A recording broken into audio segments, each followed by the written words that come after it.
بسم اللہ الرحمن الرحیم۔ السلام علیکم ویورز۔ آج کل ہم عام طور پر یہ دیکھتے ہیں کہ مسجدوں میں بعض نمازی امام صاحب کے سلام پھیرتے ہی کچھ امام صاحب کی اجتماعی دعا کے اختتام پر اور بہت سے نمازی اپنی سنتوں اور نفلوں سے فارغ ہوتے ہی بڑی تیزی کے ساتھ مسجد سے باہر نکلنے کی کوشش کرتے ہیں، اور کچھ اتنی جلدی میں ہوتے ہیں کہ اپنے پیچھے دائیں بائیں نماز ادا کرنے والے نمازیوں کا خیال اور لحاظ تک نہیں کرتے، بلا جھجک ان کے آگے سے گزر جاتے ہیں، یہاں تک کہ وہ ان نمازیوں کے سروں اور کندھوں کو پھلانگنے سے بھی گریز نہیں کرتے۔ یہ ایک انتہائی بد تہذیبی، نماز کے آداب کے منافی، اسلامی تعلیمات کے برخلاف اور برا عمل ہے۔ بعض افراد کو تو شاید ایسی ایمرجنسی لاحق ہے جس کی وجہ سے کبھی کبھار ایسا کرنے کی ضرورت پیش آ جائے، لیکن آج کل جس طرح بہت سے نمازی حضرات ایسا کرتے نظر آتے ہیں، یہ بات سمجھ میں نہیں آتی کہ کیا سب ہی کو ہر نماز میں ایسا فوری تقاضا لاحق ہو جاتا ہے کہ وہ امام کے سلام پھیرتے ہی فوراً بڑی تیزی سے کھڑے ہوتے ہیں، آنن فانن تمام نمازی جو بھی نماز پڑھ رہے ہوتے ہیں ان کی نماز کا لحاظ اور احترام کیے بغیر یہ جا وہ جا۔ ایسا معلوم ہوتا ہے کہ نمازی کے سامنے سے گزرنے کی جو تنبیہ، شدید ممانعت اور اس گناہ پر جو وعید ہے وہ شاید انہیں معلوم ہی نہیں، اور وہ اسے گناہ سمجھتے ہی نہیں، یا اس عمل پر جو گناہ ہے اسے وہ معمولی اور ہلکا سمجھتے ہیں، جس کے نتیجے میں ایک تو لوگوں کی نمازیں ان کے خشوع و خضوع میں مخل ہو کر خراب کرتے ہیں، اور دوسرے یہ کہ بجائے مسجد سے نیکی اور رحمت لے کر جائیں اور گناہوں کا بوجھ ہلکا کر کے جائیں، اور گناہ لے کے جاتے ہیں اور اللہ تعالیٰ کی ناراضگی ساتھ لے کر جاتے ہیں۔ آج کی میری ویڈیو اسی ٹاپک پر ہے کہ نمازی کے آگے سے گزرنے کا گناہ بہت زیادہ ہے اور اس پر شدید قسم کی وعید ہے۔ ہمیں بحیثیت مسلمان یہ بات بہت اچھی طرح اور تفصیلاً معلوم ہونی چاہیے کہ اللہ کے رسول صلی اللہ علیہ وآلہ وسلم نے نمازی کے سامنے سے گزرنے کی ممانعت کی ہے۔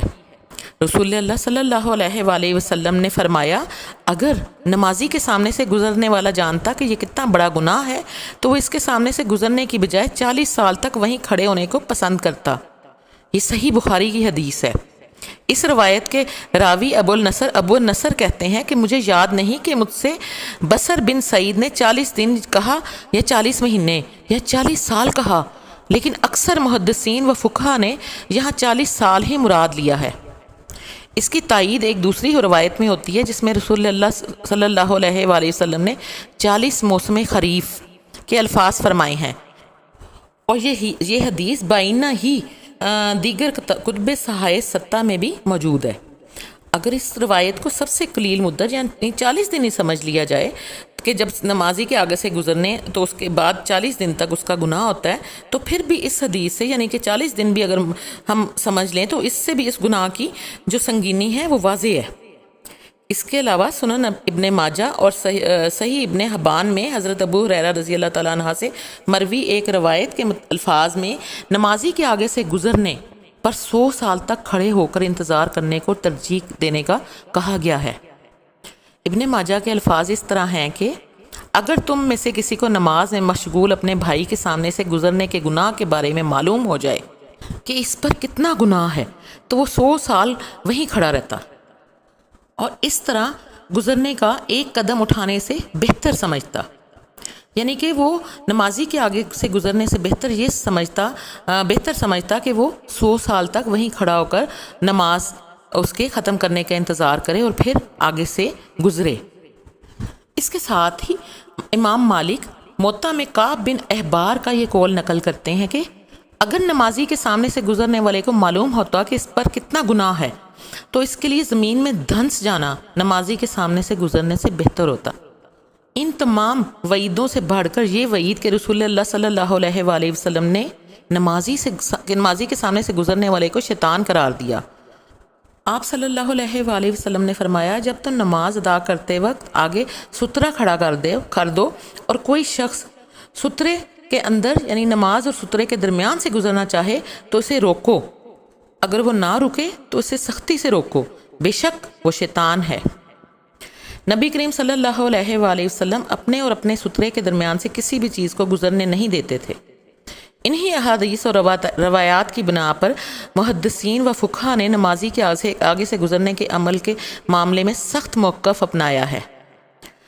امام شوکانی رحمۃ اللہ علیہ فرماتے ہیں، یہ حدیث یعنی مذکورہ بالا جو روایات ہیں، اس بات کی دلیل ہے کہ نمازی کے آگے سے گزرنا ایسے کبیرہ گناہوں میں سے ہے جو آگ کو لازم کرنے والے ہیں۔ اسی طرح صاحب فقہ سن لکھتے ہیں، نمازی کے آگے سے یا اس کے اور سترہ کے درمیان سے گزرنے والی احادیث اس عمل کے گناہ کبیرہ ہونے کی دلیل ہیں۔ علامہ ابن رشد مالکی رحمۃ اللہ علیہ فرماتے ہیں کہ اس بات پر تمام فقہا متفق ہیں، نمازی چاہے اکیلا نماز پڑھ رہا ہو یا امام ہو، اس کے آگے سے گزرنا منع ہے، جبکہ وہ بغیر سترہ کے نماز پڑھ رہا ہو یا اس کے اور سترہ کے درمیان سے گزرے۔ سترہ کے پیچھے سے گزرنے میں فقہا کوئی مذائقہ نہیں سمجھتے۔ محدثین و فقہا کی ان تصریحات سے واضح ہوتا ہے کہ نمازی کے سامنے سے گزرنا اس وقت گناہ ہے جب نمازی اور گزرنے والے کے درمیان سترہ نہ ہو۔ سترہ سے مراد میں آپ کو بتاتی چلوں کہ کوئی آڑ ہے، یا نمازی نے جس چیز کو سترہ بنایا ہے کوئی اس کے اور نمازی کے درمیان سے گزرے۔ اگر سترے کے آگے سے کوئی گزرے تو اس میں کوئی حرج نہیں، جیسا کہ رسول اللہ صلی اللہ علیہ وآلہ وسلم نے فرمایا، تم میں سے کوئی اپنے سامنے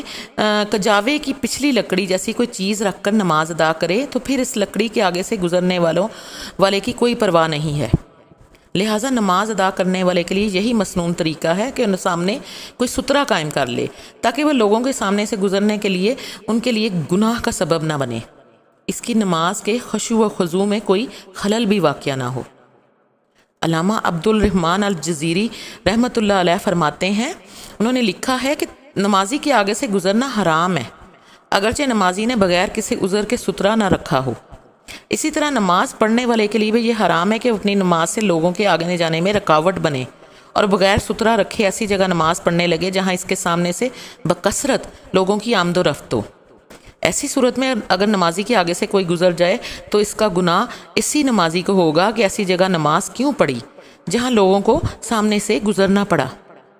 نمازی کے سامنے سے گزرنے کی مختلف صورتوں میں کون گناہ گار ہوگا، اس کی 4 مختلف حالتیں ہیں جو میں آپ کے بتاتی ہوں۔ اول یہ کہ اس کی گنجائش ہے کہ نمازی کے سامنے سے نہیں گزرے اور نمازی نے راستہ بھی نہیں روکا، اور اب گزرے گا تو گزرنے والا ہی گناہ گار ہوگا، یعنی کہ نمازی نے راستہ نہیں روکا اور نمازی کے آگے سے گزرے بغیر وہ کسی اور طرف سے بھی جا سکتا ہے، اور پھر بھی وہ آگے سے گزرا ہے تو پھر وہ گزرنے والا ہی گناہ گار ہوگا، کیونکہ وہ کسی اور طرف سے بھی گزر سکتا تھا۔ دوسرا یہ کہ کسی جانب راستہ نہیں ہے اور نمازی نے راستہ روک لیا، تو ایسی صورت میں نمازی گناہ گار ہوگا۔ تیسری حالت یہ ہے کہ نمازی نے راستہ روکا ہے اور گزرنے والا دوسری طرف سے گزر سکتا ہے، اس کے باوجود اگر وہ نمازی کے آگے سے گزر جائے گا تو اب اس کے اس طرح گزرنے سے دونوں ہی گناہ گار ہوں گے، کیونکہ نمازی نے راستہ روکا ہوا ہے اور جو گزرنے والا ہے وہ ایک تو راستہ رکا ہوا ہے اور اس کے علاوہ وہ دوسری طرف سے بھی گزر سکتا تھا، تو اس صورت میں دونوں نمازی بھی گناہ گار ہوگا اور وہاں سے جو چلنے والا ہے گزرنے والا ہے وہ بھی گناہ گار ہوگا۔ چوتھی صورت اس میں یہ ہے کہ نمازی نے راستہ نہیں روکا اور گزرنے والے کے لیے کوئی دوسرا راستہ نہیں، تو اس صورت میں پھر کسی پر بھی گناہ نہیں ہوگا۔ اس مسئلے میں ایک اور اصطلاح چھوٹی اور بڑی مسجد کی بھی استعمال کی جاتی ہے، جو ایک طویل بحث ہے، بس بہت ہی آسان سا حل ہے جو فقہ نے یہاں بیان کیا ہے، وہ یہ ہے کہ 3 صف کے فاصلے سے نمازی کے آگے سے گزرا جا سکتا ہے۔ اس میں بھی احتیاط کا تقاضا یہ ہے کہ خواہ مسجد کوئی بھی ہو اور چھوٹی ہو یا بڑی ہو، اور یا مسجد ہو یا کوئی اور جگہ ہو جہاں نمازی نماز ادا کر رہے ہوں، اگر نمازی کے آگے سترہ نہ ہو تو خواہ کتنی دوری سے کوئی نہ گزرنے سے اجتناب بھی کیا جائے اور صبر کا مظاہرہ کیا جائے، کیونکہ اس عمل پر سخت گناہ کا خدشہ ہے۔ چند منٹ انتظار کر لینے سے کوئی آسمان نہیں ٹوٹے گا، نہ قیامت برپا ہوگی۔ ایک اور بات کی وضاحت بھی بہت اہم ہے کہ اگر کوئی کسی نمازی کے بالکل آگے بیٹھا ہو تو کیا اس کے لیے اپنی جگہ سے ہٹنے کی گنجائش ہے؟ یعنی ایک نمازی پڑھ رہا ہے اور اگلا نمازی اگر نماز پڑھ کے فارغ ہو گیا ہے تو کیا وہ وہاں سے ہل سکتا ہے؟ اس سلسلے میں فقہا کی رائے یہ ہے بیٹھے رہنا اور نمازی یعنی جو پیچھے آپ کے نماز پڑھ رہا ہے اس کی نماز ختم کرنے کا انتظار کرنا بہتر ہے، اور ہٹ جانا بھی درست ہے، البتہ کہ نمازی کے دائیں یا بائیں جس طرف کم سامنا ہو اس طرف سے ہٹے، یعنی جس طرف سے وہ نمازی کے سامنے کم آئے۔ اس میں بہت احتیاط کی ضرورت ہے۔ اور ایک اور بات میں آپ کو مشاہدے کی یہ بتاؤں کہ دیکھنے میں یہ آیا ہے کہ کچھ لوگ جو ہوتے ہیں وہ جب نماز ادا کر لیتے ہیں اور دیکھتے ہیں کہ پیچھے کوئی نمازی نماز ادا کر رہا ہے تو وہ پیچھے نماز ادا کرنے والے شخص کی نماز سے فارغ ہونے کے انتظار کرتے ہیں، لیکن پھر وہ یہ کرتے ہیں کہ وہ نمازی کی طرف منہ کر کے بیٹھ جاتے ہیں، یا اپنی جگہ کھڑے ہو جاتے ہیں۔ یہ بھی ایک انتہائی مکروہ عمل یا طریقہ اور بہت بری بات ہے۔ ہمیں یہ معلوم ہونا چاہیے کہ جیسے نمازی کے سامنے سے گزرنا ناجائز ہے، بالکل اسی طرح نمازی کی طرف رخ کر کے کھڑا ہونا یا بیٹھنا بھی علماء کی نظر میں جائز نہیں، کیونکہ صحابہ رضی اللہ تعالیٰ عنہ بھی اسے برا سمجھتے تھے۔ اس سلسلے میں بخاری میں بھی حضرت عثمان رضی اللہ تعالیٰ عنہ کی روایت ہے کہ حضرت عثمان رضی اللہ تعالیٰ عنہ نے اسے ناپسند کیا کہ کوئی نمازی کی طرف رخ کر کے کھڑا ہو، لہٰذا اس کا خاص اہتمام کرنا اور خیال رکھنا چاہیے۔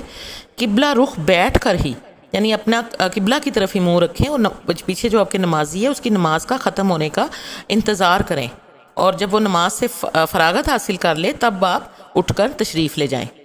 بندہ جب نماز پڑھ رہا ہوتا ہے تو اس کا رابطہ براہ راست اپنے معبود سے ہوتا ہے۔ نماز میں بندے اور اس کا خالق براہ راست ہم کلام ہوتے ہیں، اور بندہ گویا اپنے رب، اپنے اللہ کو دیکھ رہا ہوتا ہے۔ خالق اور مخلوق کے درمیان یہ دخل اندازی اللہ کو گوارا ہی نہیں، لہٰذا جب تک سترہ جو کہ براہ راست دخل اندازی کو ختم کرتا ہے درمیان میں حائل نہ ہو، نمازی کے سامنے سے گزرنے سے ہر ممکن احتراز کیا جائے۔ میری اللہ تعالیٰ سے دعا ہے کہ وہ ہم سب کو ان آداب پر عمل کرنے اور اس گناہ سے بچنے کی توفیق عطا فرمائے۔ اللہ تعالیٰ ہم سب کو قرآن اور سنت پر عمل کرنے کی توفیق عطا فرمائے، اور ہم سب کو اس کوشش میں لگا دے کہ ہم سب ایک دوسرے کی زندگیوں میں آسانیاں پیدا کریں، آسانیاں بانٹیں۔ اللہ تعالیٰ خود آپ کی زندگیوں میں آسانیاں پیدا کر دے گا۔ اپنا اور اپنے گرد و نواح کے لوگوں کا بہت خیال رکھیے گا، اپنے گھر والوں کا بہت خیال رکھیے گا، دعاؤں میں یاد رکھیے گا۔ جزاک اللہ۔ اللہ حافظ۔